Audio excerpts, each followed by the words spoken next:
and I cry like a child, not just for the bird, but for the part of me it awakened.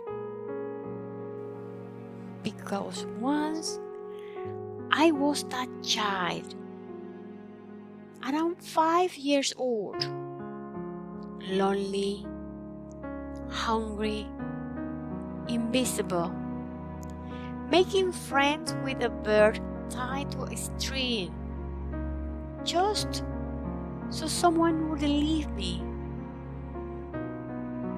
That night, I slept with him, holding hope like it was mine to keep. And by morning, he was gone. Too much movement, too little knowing.